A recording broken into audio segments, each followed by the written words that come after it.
English 5, Quarter 2, Week 1, Melc-Based. Let's learn about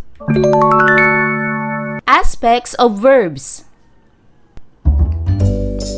Hello kids, it's me, Teacher Frel. Don't forget to subscribe, like, and share, and hit the notification bell for the latest video. You can also follow my Facebook page, Teacher Frel TV.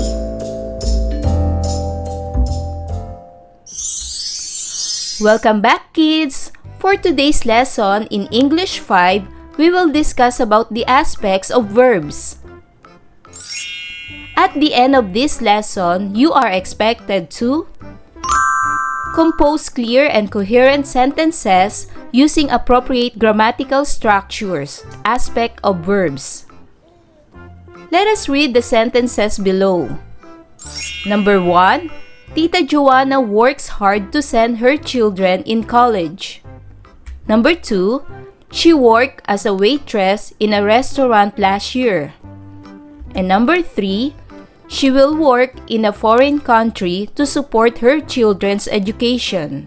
As you can see, the underlined words are action words. They are called verbs. For present tense, add s to the verb, works. For past tense, add ed to the verb, worked. And for future tense, add will to the verb, will work. Tenses of verbs are necessary to show the differences as to when actions occur or happen. What are verbs? Let us know about the verb. Verbs are action words.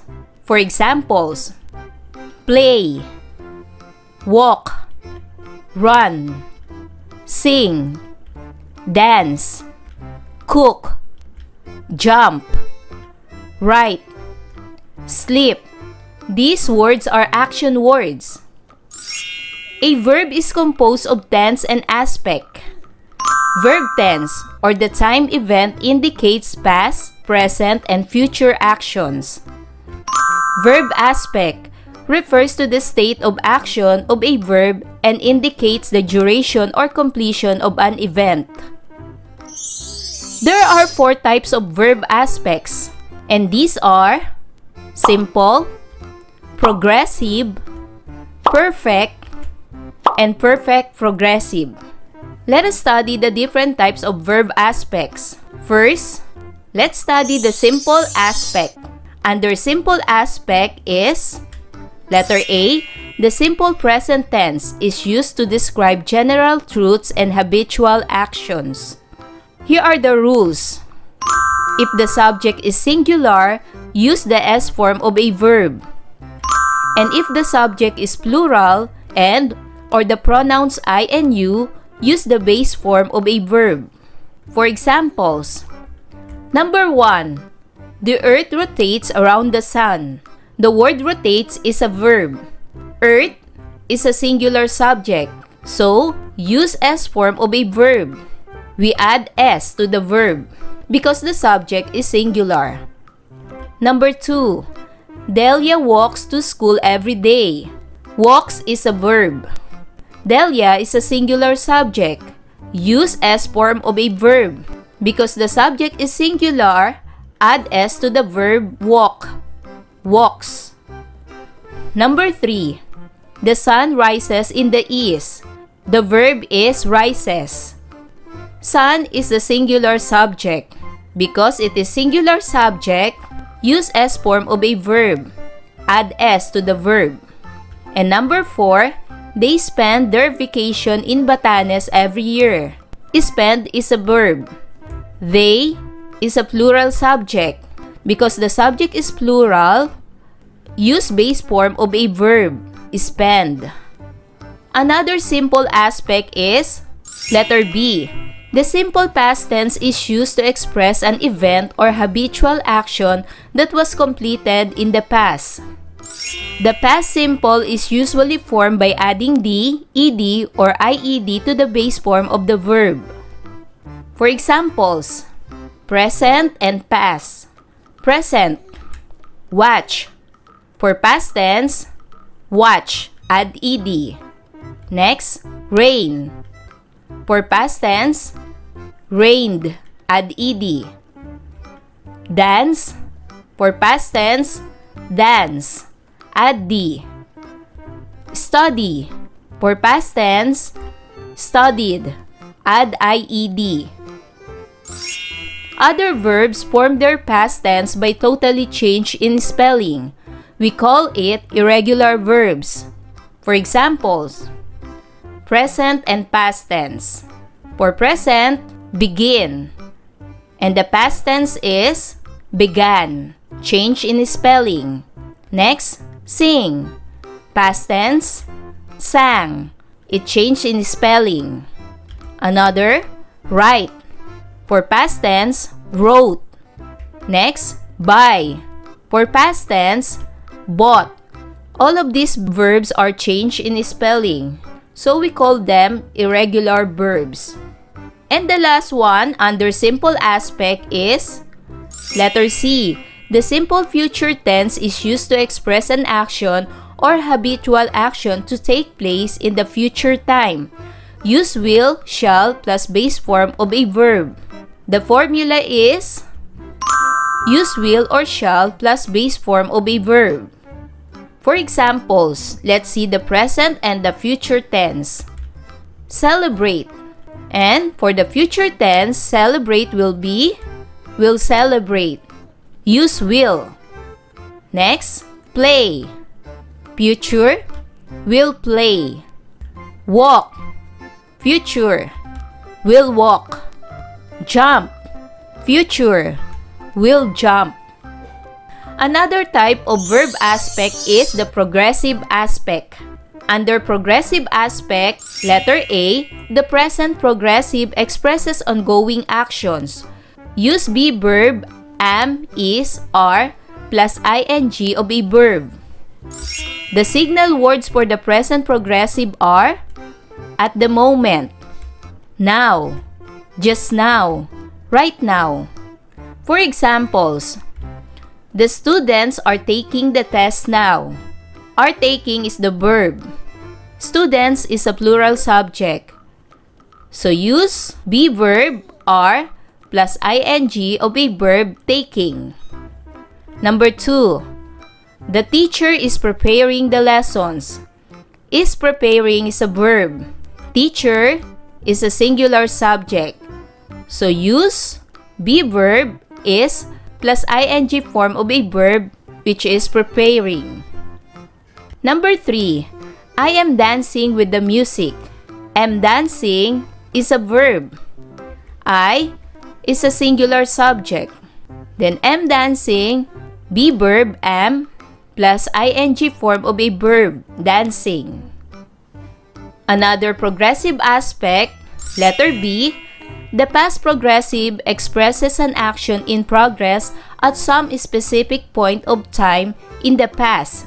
Use be verb was, were, plus ing of a verb. It is also called past continuous. Was is the past form of is, and were is the past form of are. For examples, Timmy was walking to the office at 7 o'clock this morning. The verb is was walking.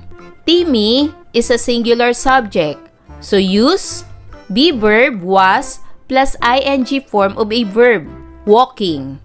This morning is a time in the past, so we use was as the past tense of is. Number 2. I was preparing for the church at 6 o'clock yesterday. Was preparing is a verb. I is a singular subject. Use be verb was plus ing of a verb, preparing. And yesterday is a time in the past, so we use was as the past tense of is. Number 3. They were preparing for the party when the visitors came. Were preparing is a verb. They is a plural subject. Use be verb were plus ing form of a verb, preparing. Time in the past came. So we use were as the past tense of are. Another progressive aspect is letter C. The future progressive expresses an action that will be in progress at a specific time in the future. Use will or shall plus be plus ing of a verb. For examples, Trina will be graduating from elementary this year. Will be graduating is a verb. Then Trina is a singular subject. So use will plus be plus ing form of a verb, graduating. Number 2. The grade 5 pupils will be attending a mass tomorrow. Will be attending is a verb, and the pupils is a plural subject. So use will plus be plus ing form of a verb, attending. Another type of verb aspect is the perfect aspect. Under perfect aspect is letter A. The present perfect expresses ongoing actions. An action that began in the past and continues to the present time. For example, Sheila has been from elementary this year. As you can see, Sheila is a singular subject and the verb is has been. This action began in the past and continues to the present time, this year. Another present perfect expresses a very recently completed action, often with just. For example, Berta has just baked cookies. So Berta is a singular subject. That's why we use has. The verb is has just baked. As you can see, the verb bake is with ed. It means it is completed action. Has just baked. Another example is I have called the plumber. I is a singular subject. Remember, if the subject is singular, use has plus the past participle of a verb. If the subject is plural and or pronouns inu, use have plus past participle of a verb. Another perfect aspect is letter B. The past perfect is used to express an action that was completed before another action took place at some definite time in the past. For regular verbs, adding ed to the base form creates the past participle. Let's see the present, past, and past participle. Accept. For past, accepted with ed. For past participle, accepted. Next, present, behave. For past, behave with d. And for past participle, behave. Another, present, bury. For past, buried. If the regular verb ends in y, change y to ied, buried. And for past participle, buried. Next, past participles form irregular verbs. May have endings like n, t, d, and n. Let's see the present, past, and past participle. Dwell. For past, dwelt. It changed in spelling. And past participle, dwelt. Next, drive. Past, drove. Past participle, driven. Next, present, eat. Past, ate. Past participle, eaten. These are irregular verbs. For examples, some supporters had already left before they proclaimed the elected officers. Another perfect aspect, letter C. The future perfect expresses a future action that will be completed before a specific future time. Remember, use will or shall plus have plus past participle of a verb. For example, I will have finished the school project before 2 o'clock in the afternoon. The verb is will have finished. Use will plus have plus past participle of a verb, finish. Number 2. Migs will have memorized the song by the end of this week. The verb is will have memorized. Will plus have plus past participle of a verb, memorize. And the last type of verb aspect is the perfect progressive aspect. Under perfect progressive aspect is letter A. The present perfect progressive expresses an action in progress that is not yet completed or a situation or habit that began in the past and that continues up to the present. For examples, Rowena has been reading that book. I have been accomplishing the task in this module. The athletes have been practicing. Remember, if the subject is singular, use has plus been plus ing form of a verb. And if the subject is plural and or pronouns inu, use have plus been plus ing form of a verb. Another perfect progressive aspect is letter B. The past perfect progressive expresses an action or habit taking place over a period of time in the past before another past event or time. Use had plus been plus ing form of a verb. For examples, Carla had been trying to finish her degree that year. Had been trying. Number 2, my father had been performing well, so the company gave him an award. Had been performing. Another perfect progressive aspect is letter C. The future perfect progressive expresses a habitual action that is taking place in the present and will continue in a specific future time. Use will or shall plus have plus been plus ing form of a verb. For examples, number 1, next month, the Bayanihan Dance Club will have been performing for 5 years. Will have been performing. Number 2, Helen will have been teaching for 10 years next week. Will have been teaching. And now, let's do learning task 1. Write the correct form of the verb listen as indicated in the parentheses. Do this in your notebook. Number 1. I blank to bedtime stories every night. What is the simple present tense? The simple present tense is listen. Number 2. She blanked to the news yesterday. The simple past tense of listen is listened with ed. And number 3. Yang blanked to her newly downloaded songs tonight. So the simple future tense of listen is will listen. Use will. For number 4, Willie blanked the voice clip before the battery of his gadget completely drained. Use past perfect tense. So the past perfect tense is had listened. Use had. Number 5, we blanked to the instructions while doing the activities. Use past progressive tense. So the past progressive tense is were listening. Learning task 2.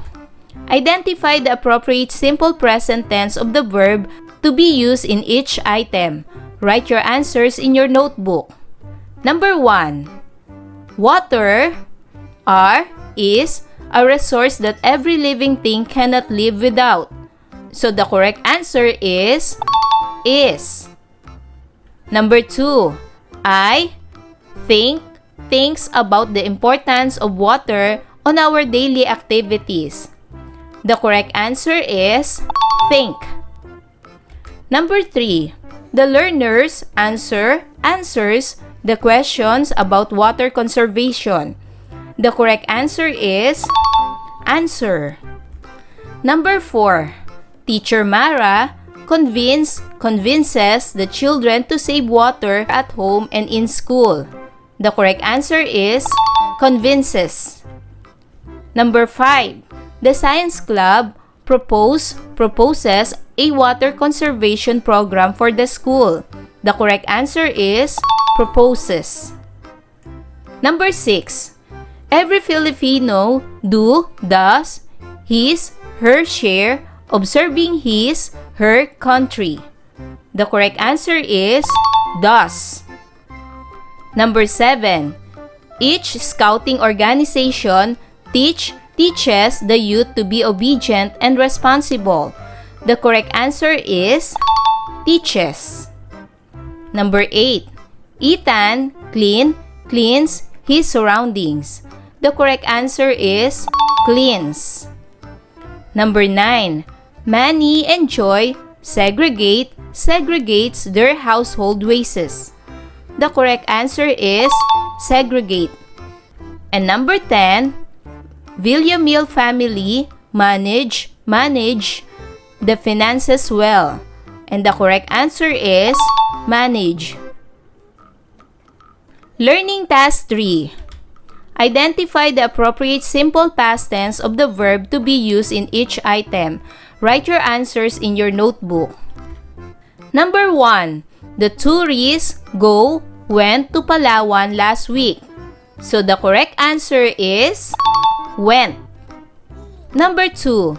She heard about its beautiful spots through ads. The correct answer is heard. Number 3.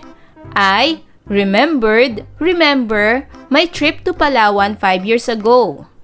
So the correct answer is remembered. Number 4. That is my first and only airplane ride so far. The correct answer is was. Number 5. We have a 3-day tour in that place. The correct answer is had. Number 6.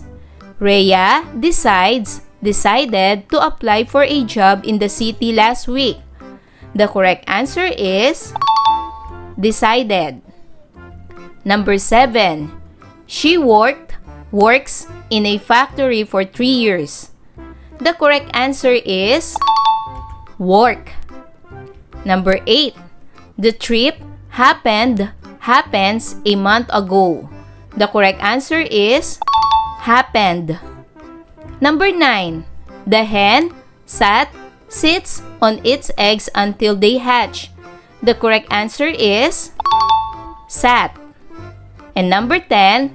My grandparents drinks the hot tea that I made for them. The correct answer is drank. Learning task 4. Write the simple future tense of each given verb inside the parentheses. Do this in your notebook. Number 1. As responsible members of the community, we participate in the cleanup drive and tree planting activities to be organized this coming year. So the simple future tense is will participate. Number 2. Environmental problems continue to affect us for several years if we will not take any action. The simple future tense of continue is will continue. Number 3. Researching on these environmental acts of rehabilitation help in managing different wastes at home, in school, and in the community where you belong. The simple future tense of help is will help. Number 4. As soon as possible, I start my own initiatives to take part on these eco drives. The simple future tense of start is will start. And number 5. For your participation, you promote various campaigns on environmental care and rehabilitation starting tomorrow. The simple future tense of promote is will promote. For learning task 5, copy the table in your notebook. Then, identify the forms of the verbs, study and prepare using the aspects of verbs indicated in column 1. Be guided by the example in column 2. In column 1 are the aspects of verb. In column 2 are our guide. And for column 3 and 4, we will change these words in different aspects of verb. So, study, simple present. Study, studies. Simple past, studied. Simple future, will study. Present progressive is are studying. Past progressive was were studying. Future progressive will be studying. Present perfect has have studied. Past perfect had studied. Future perfect will have studied. Present perfect progressive has have been studying. Past perfect progressive had been studying. Future perfect progressive will have been studying. Next, the word prepare. Simple present, prepare, prepares. Simple past, prepared. Simple future, will prepare. Present progressive is are preparing. Past progressive was were preparing. Future progressive will be preparing. Present perfect has have prepared. Past perfect had prepared. Future perfect will have prepared. Present perfect progressive has have been preparing. Past perfect progressive had been preparing. Future perfect progressive will have been preparing. Compose clear and coherent sentences using the given verbs and their aspects. Write your sentences in your notebook. For example, the verb make. Aspect, simple present. Then the example sentence is, Ulysses makes recycled and reusable crafts. So the simple present of make is makes. Use S form. Next, for number 1, verb will create. The aspect, simple future. He will create a song for his wife. Number 2, am believing, present progressive. I am believing in your ability because you are a strong person. Number 3, had decided, past perfect. Mike had decided to go home early. Number 4, have been studying, present perfect progressive. I have been studying the Korean language since last year. And number 5, prepared, simple past. My mother prepared a delicious breakfast for us. Remember, a verb is composed of tense and aspect. A verb tense or the time event indicated by past, present, and future. Meanwhile, aspect refers to the state of action of a verb and indicates the duration of completion of an event. There are 4 types of verb aspects: simple, perfect, progressive, and perfect progressive. So kids, are your all answers correct? Wow! Good job! Kids, I hope you learned a lot from this lesson. Until our next topic, bye-bye kids! Thanks for watching!